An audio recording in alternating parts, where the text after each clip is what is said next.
केसरी की बहन की शादी थी। उसे कुछ दिनों बाद अपने मायके जाना था। गुड्डी की शादी है और मैंने अपना सूट अभी तक सिलवाया नहीं है। आज ही सूट दर्जी के पास देकर आती हूँ। केसरी गांव के दर्जी के पास सूट लेकर गई। अंकल जी, क्या आप मेरा सूट 3-4 दिनों में सिल देंगे? नहीं, त्योहारों का सीजन चल रहा है, इतनी जल्दी नहीं सिल पाएगा।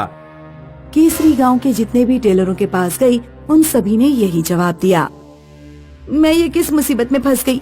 अगर सूट नहीं सिला तो मैं शादी में क्या पहन कर जाऊंगी। थोड़ा और ढूंढती हूँ, शायद गांव के आसपास कोई दर्जी मिल जाए। केसरी दर्जी को ढूंढते ढूंढते गांव से काफी दूर निकल गई, बिल्कुल वीरान में जहाँ जंगल शुरू होता था। उसे एक दर्जी की दुकान दिखी। मैडम आइए, क्या आप कुछ सिलवाना चाहती हैं? हाँ, मुझे अपना सूट सिलवाना है। क्या ये सूट मुझे 3-4 दिनों में मिल जाएगा? 3-4 दिन रुकने की जरूरत नहीं है। आप अपना सूट आज रात को 12 बजे के बाद ही ले जा सकती हैं। मैं दिन रात काम करता हूँ। केसरी घर आकर सोच में पड़ गई, क्योंकि उसने वो दुकान पहले कभी नहीं देखी थी। रात में जब उसका पति गौरव घर आया तो उसने गौरव से पूछा, क्या आपने गांव के बिल्कुल बाहर जंगल की तरफ कोई दर्जी की दुकान देखी है? मैं आज वहाँ अपना सूट देकर आई हूँ। जंगल की तरफ दर्जी की दुकान? वहाँ तो मैंने कोई दुकान नहीं देखी। शायद कोई नई दुकान खुली होगी। गौरव कमरे में जाकर सो गया। केसरी को अपने सूट की चिंता हो रही थी। उसने दर्जी की बात याद की। आप अपना सूट आज रात को 12 बजे के बाद ही ले जा सकती हैं। मैं दिन रात काम करता हूँ। केसरी रात के 12 बजे के बाद गौरव को बिना बताए अकेले ही सूट लेने चली गई। केसरी जब उस जगह पर पहुंची तो उसने देखा कि वहाँ कोई दुकान नहीं है। क्या मैं सही जगह पर आई हूँ? यहाँ पर तो अब यहीं पर तो थी वो दुकान। पीछे से कोई भयानक आवाज में बोला, मैडम, क्या आपको सूट चाहिए? केसरी ने जब पीछे देखा तो उसका सिर चकरा गया। मैडम, वो लोग मुझे मार देंगे। मुझे अपने घर ले चलो। मुझे अपने घर पर छिपने की जगह दे दो मैडम। केसरी को वहाँ पर कोई दिखाई नहीं पड़ रहा था। दर्जी केसरी की तरफ बढ़ता जा रहा था। मुझसे दूर रहो, बचाओ! केसरी वहाँ से भाग निकलती है। गर्मियों के दिन थे। भागते भागते केसरी का गला सूख गया। केसरी ने देखा कि दर्जी उसके पीछे नहीं आ रहा है तो वो एक कुएं के पास रुकी। केसरी ने कुएं में बाल्टी डालकर पानी बाहर निकालना चाहा, लेकिन तभी कुएं से दर्जी ही बाहर निकल आया। बचाओ! केसरी बाल्टी छोड़कर भागी और सीधे अपने घर जाकर रुकी। उसने घर का दरवाजा अंदर से बंद कर दिया और ताला डाल दिया। गौरव की आंख खुल गई। क्या हुआ? तुम इतनी घबराई हुई क्यों हो? और ये मेन गेट पर ताला क्यों डाला है? वैसे तो तुम मेरे कहने पर भी ताला नहीं डालती हो। वो दर्जी। केसरी गौरव को सारी बात बताती है। तुम्हें इतनी रात में सूट लेने जाना ही नहीं चाहिए था। अब मत जाना उस दर्जी के पास। कल जब मैं ड्यूटी से लौट आऊंगा तो मेरे साथ बाजार चलना। मैं तुम्हें सिला सिलाया सूट दिलवा दूंगा।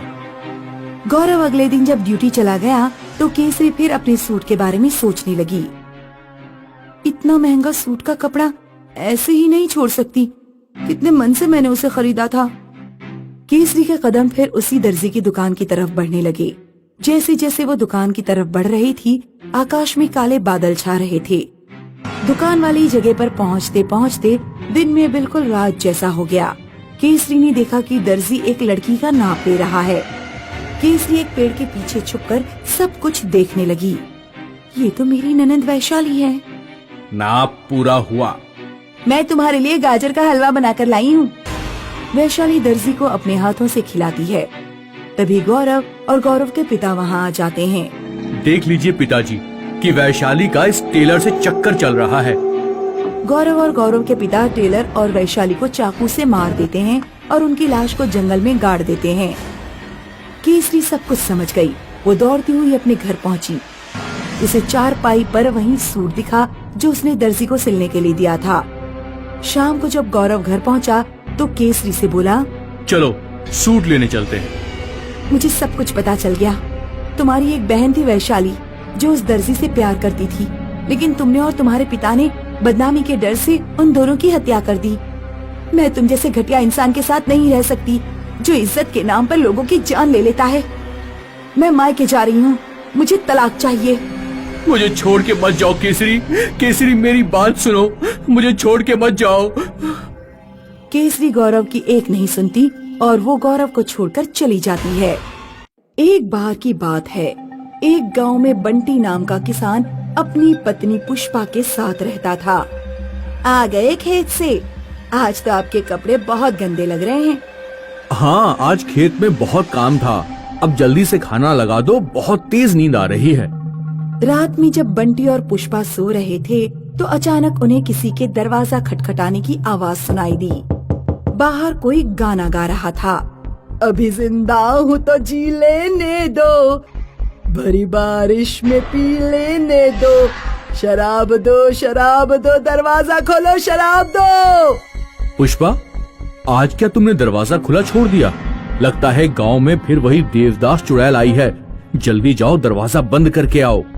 पुष्पा उठकर दरवाजा चेक करने जाती है, लेकिन दरवाजा पहले ही बंद था। पुष्पा दरवाजे पर कान लगाकर सुनती है।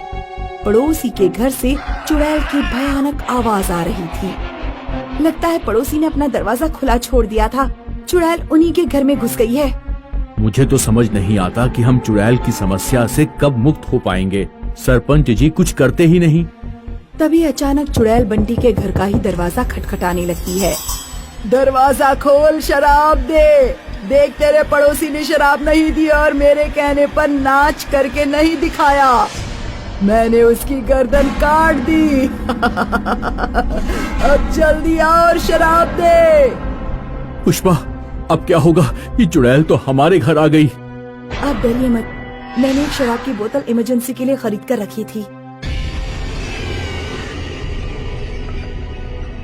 पुष्पा दरवाजे के नीचे से शराब की बोतल खिसका देती है। तब चुड़ैल बोतल लेकर चली जाती है। सुबह बंटी के पड़ोस के घर में मातम छाया हुआ था। चुड़ैल ने मेरे बेटे और बहू को मार डाला। अब कौन मुझे न्याय दिलाएगा? वो नाश पिटी चुड़ैल मेरे बेटे बहू को खा गए। बंटी और गांव के कुछ आदमी सरपंच के पास जाते हैं। सरपंच जी, आप कुछ करते क्यों नहीं? ऐसे कब तक हम उस देवदास चुड़ैल का अत्याचार सहते रहेंगे? गांव के लोगों को अपने अपने घर शराब की बोतलें रखनी पड़ती हैं। हमारे घर में खाने के लिए नहीं है, हम शराब की बोतल कैसे खरीदें? चिंता मत करो, आज रात उस चुड़ैल को हम मार डालेंगे।